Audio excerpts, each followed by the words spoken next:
To explain the map, the red are areas that are to be off limits to human beings. If you live there, you won't. The yellow areas are the areas for major control of all human activity. If you live there, you won't. The black dots are the smart growth zones. That's where human beings are to be stacked and packed in small living units along rail tracks. The smart growth program ultimately has jobs assigned and children cared for by the state.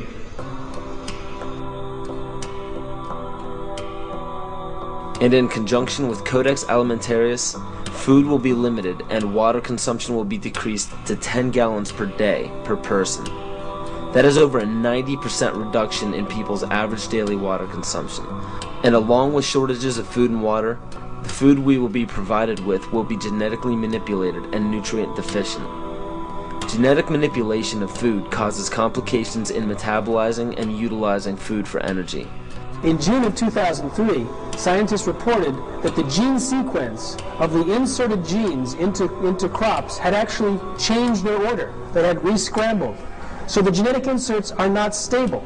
Another laboratory confirmed this and found that it had changed in the same varieties in different ways that they had tested.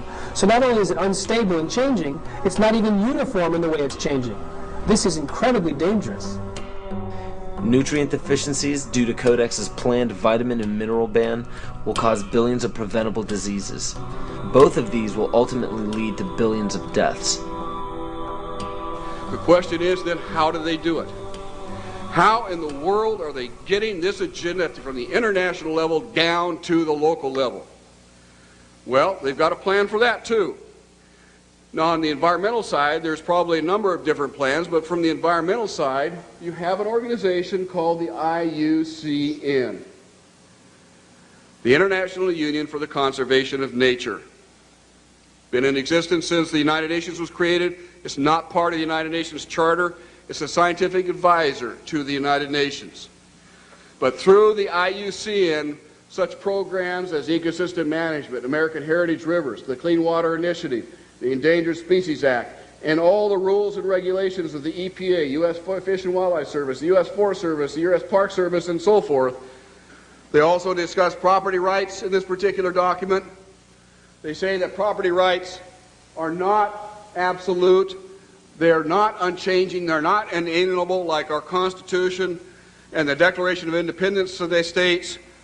Rather, they are a complex, dynamic, and shifting relationship between two or more parties over space or time. In a biocentric approach, says the IUCN, the rights of nature are defended first and foremost on the grounds of the intrinsic value of animals, plants, rivers, mountains, and ecosystems, rather than simply on the basis of the utilitarian value or benefit to human beings. In other words, nature comes first. Nature's needs comes before man's needs. In a religious context, it's called pantheism, the belief that nature is God. It goes on to say, even worse, people are then members of a community of beings, like human beings, living and non-living. So a rock is now elevated up to the status of a human being, and they are both equal in the eyes of this belief system.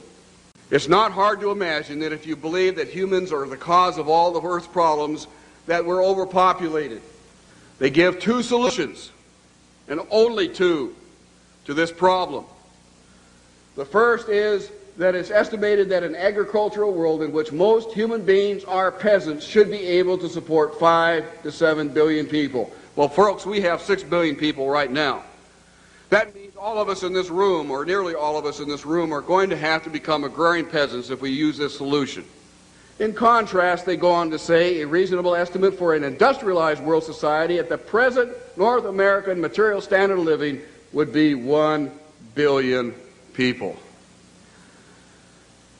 So if we wanted to maintain our current standard of living, we would have to reduce the Earth's human population by somewhere around 70%. In 1970, just 3 years after the publication of the Iron Mountain Report, which calls for, if we're going to create a world government, we can no longer use war as a mechanism to cause fear amongst populations and therefore allow us to control the behavior of populations through fear.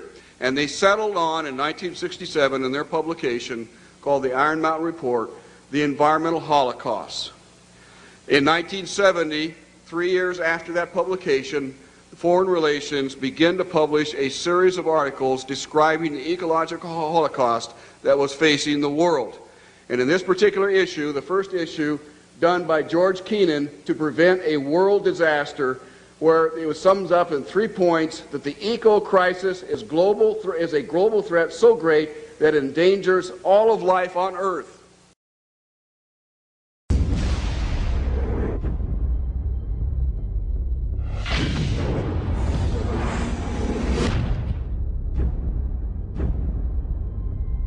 If you look at the 10 hottest years ever measured, they've all occurred in the last 14 years. And the hottest of all was 2005.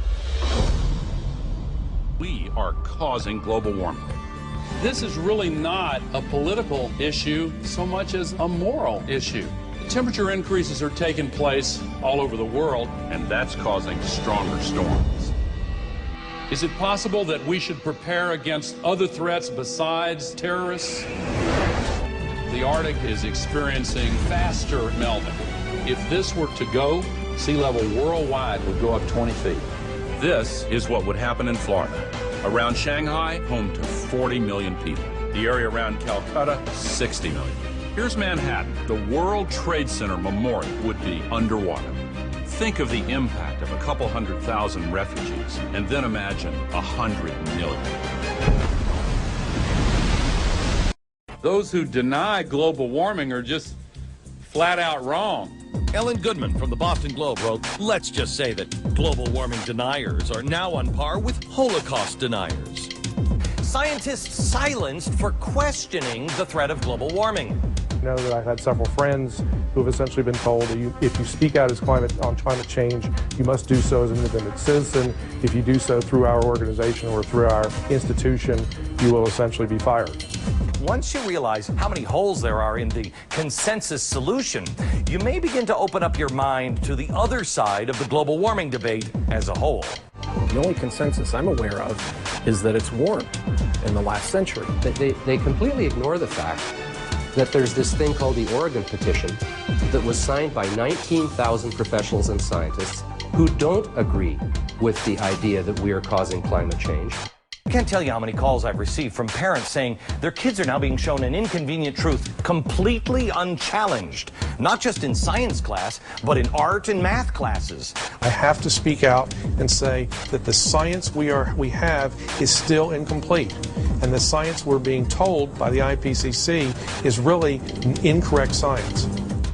Global warming paradoxically causes not only more flooding, but also more drought. Big hurricanes, tornadoes, fearsome diseases, polio, tuberculosis, West Nile virus, avian flu, SARS, polar bears that have actually drowned, mosquitoes, caterpillars, communism, it's slavery, global warming. Global warming, global warming. Aurelia Pecci, who actually created the Club of Rome and is the inner circle of the global elitists, in 1991 stated that while searching for a new enemy to unite us, we came up with the idea that pollution, the threat of global warming, and the like would fit the bill. All of these dangers are caused by human intervention. The real enemy then is humanity itself. To put this to you bluntly, global warming is a complete fallacy. Al Gore received the Grammy and the Nobel Peace Prize for a film that is filled with holes and mistruths. Ice cores taken 2,000 meters below the surface have enabled us to look at the last 160,000 years.